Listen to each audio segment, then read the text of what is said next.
बोला बोला बाबा बैजनाथ की presented by Aditya Music.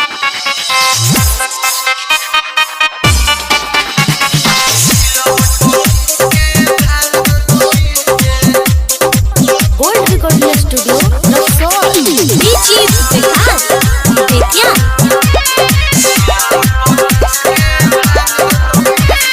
काहे खातिर गौरा नाराज बाड़ू हो, हमारा से बोलत नहीं आज बाड़ू हो।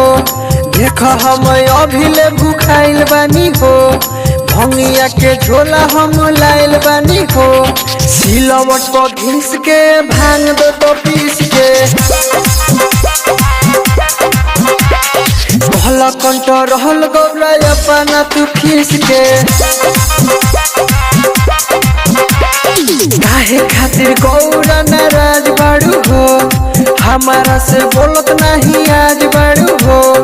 देख हम अभिले भूखाइल बानी हो, भंगिया के झोला हम लाइल बानी हो। सिलवट पर घिस के भांग दो तो पीस के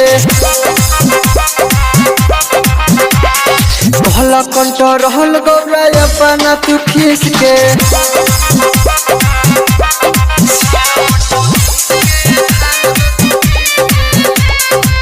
Presented by Aditya Music. DJ Vikas, Aditya.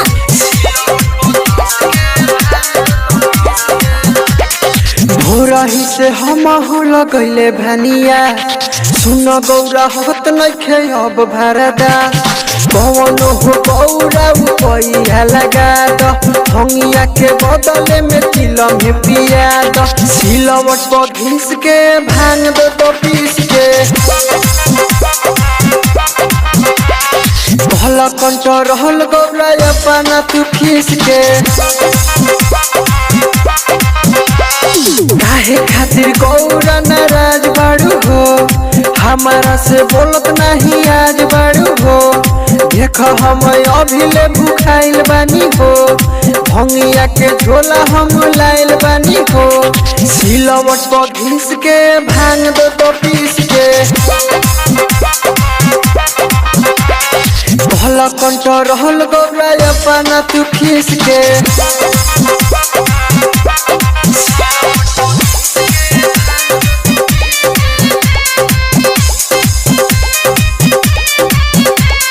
DJ Vikas, Aditya.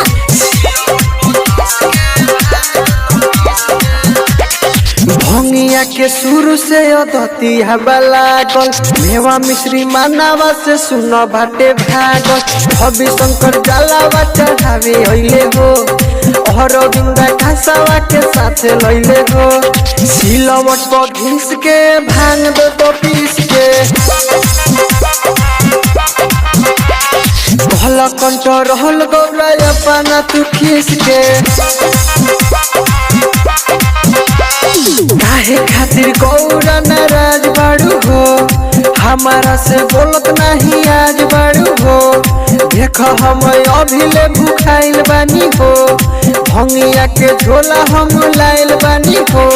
सिलवट पर घिस के भांग दो तो पीस के भला कंट रहल गौरा अपना तू खीस के। Gold Recording Studio, Panchmukhi Chowk, Kalwari.